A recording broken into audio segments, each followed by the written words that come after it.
بسم اللہ الرحمن الرحیم۔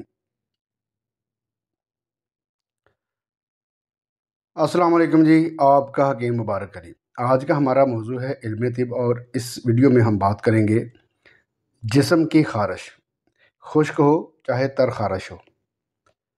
آج کل آپ کو پتہ ہی ہے بارش اور گرمی کا موسم ہے، اور گرمی دانے، خارش اور بے چینی سے طبیعت عجیب سی محسوس ہوتی ہے۔ آم خوب کھائے جا رہے ہیں اور مسالے دار کھانے ہیں، کیا بات ہے۔ اور جناب فاسٹ فوڈ کی تو بات ہی کچھ اور ہے۔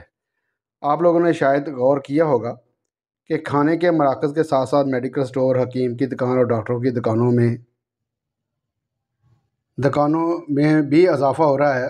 بازاری کھانے کھانے میں کوئی حرج نہیں ہے اگر کوالٹی کا خیال رکھا جائے تو۔ واپس چلتے ہیں اپنے موضوع کی طرف۔ جگر اور معدہ کی گرمی جلد میں دانوں اور خارش کا سبب بنتی ہے، اس لیے آپ کسی بھی ہربل سٹور پر چلے جائیں اور ان سے اکسیر خارش اشرف والوں کی لے لیں۔